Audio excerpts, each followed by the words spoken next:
গুনাহগার হয়ে মরার পরেও সে হাসরের ময়দানে গুনাহমুক্ত হয়ে কিভাবে উঠবে?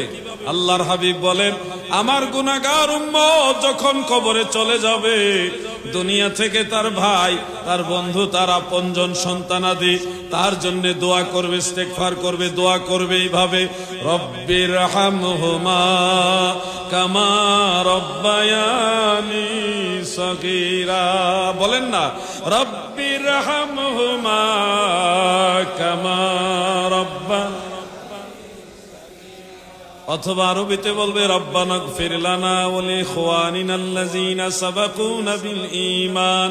অথবা বলবে, রব্বানা গফিরলি ওয়া লিওয়ালিদাইয়া ওয়া লিল মুমিনিনা ইয়াওমা ইয়াকুমুল হিসাব। যদি আরবিতেও না পারেন, বাংলায় হলে বলবে, আল্লাহ আমার মা নাই, আমার মারে মাফ করে দেও। আমার বাবা কবরে চলে গেছে, বাবারে ক্ষমা করে দেও। আল্লাহ আমি নামাজ 2 রাকাত পড়লাম, দরুদ শরীফ পড়লাম, জিকির আজকার করলাম, এই সওয়াবটা আমার মা বাবার রূহে বখশায়া দাও। এই যে বাংলাতে আপনার চট্টগ্রামের ভাষাতে আপনি বললেন, আপনার সেই দোয়ার বদলতে, ইসালে সওয়াবের বদলতে গুনাহগার মা বাবা, গুনাহগার বান্দা হওয়া সত্ত্বেও আবার আল্লাহ কবর জগতে তাকে মাফ করে হাসর ময়দানে গুনাহমুক্ত করে তুলবে। এটা আখিরি নবীর উম্মত হওয়ার কারণে। সুবহানাল্লাহ। এমন একজন নবীর উম্মত হয়ে খুশি না বেজার?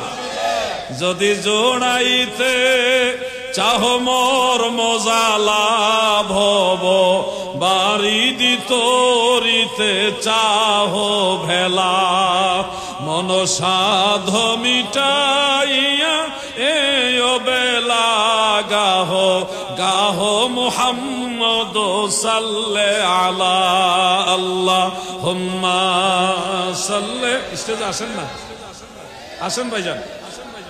মাওলানা মুহাম্মদ ওয়া আলা। ভালোবাসে হয়তো দাঁড়াইছে মহব্বতে, আল্লাহুম্মা সাল্লে। মারহাবা।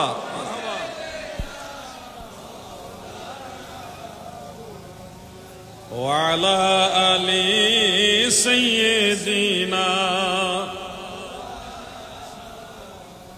আখিরি নবীর উম্মত হওয়ার কারণে আমাদের কি লাভ হইল, এটা একটু সামান্য বলে আমি নামাজের আলোচনায় চলে যাব। এছাড়া হক, হালাল, হারাম এই সমস্ত বিষয়ে কিছু কথা বলবো, কিছু গুরুত্বপূর্ণ কথা বলবো, আপনাদের কাজে লাগবে ইনশাআল্লাহ।